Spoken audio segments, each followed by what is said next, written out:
Saan nga nakalasat ti maysa nga lalaki kalpasan ang napaltugan ti saan pa'y nabigbig nga sospek iti rabii. Maudi nga aldaw iti bulan iti Mayo. Napasamak ti nasao nga pamaltog iti Quirino Boulevard, Zone 5, Bantay, Ilocosur. Agarop alas 7. Naamuan at ti biktima ket ni Mario Rivera y Cuaresma, agtawen ti 36, nga agnaid iti Lazarus Street iti nadakamat metlang a barangay. Segun ti maysa nga lalaki nga indawat na nga saan mainaganan, idi inasidgan na iti biktima ket nakapagsao pay laeng daytoy. Ken segun met ti investigasyon ti kapulisan iti Bantay. Ti biktima ani Rivera ken dagiti saan pay nabigbig nga sospek ket aggapuda iti bagatan nga agpaamyanan ket ditan nga pinaltugan da saan laeng nga maminsan no diket din maninupat nga isu iti nakatiruan iti naduma-duma aparte iti bagina. Iti kalibre 45, basar met lang ti narekobre nga kapsula.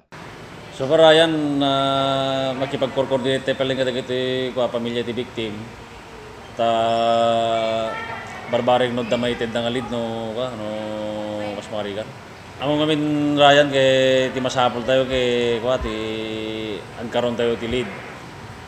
So dito napasama nga dito di tayo may amo no nya ti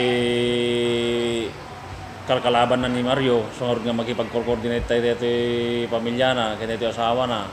Kaya dito asawa na kami, kisang pena pa, nga nagkabuti bakasyon. So 2 years nga handa nga nagkita. So barbaring no, makala tayo ti napintas nga lead, iti sumarsaro ng aldaw. Kaya dito kapintasan na, Ryan nga, no, dagiti barkada na, no, dati nga kadwa na ti trabaho man, no, dalagi di amuda, makipag-coordinate dali nga po ti stasyon kita sidadaan kami nga mang tulong kanyada kay mang protektar kanyada tapno matulungan tayo ti kapsat tayo nga ito mga victim.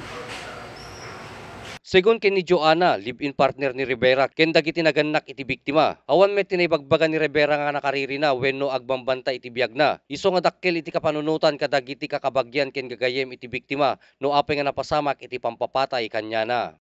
Para iti Press Corps, Ryan Pardo.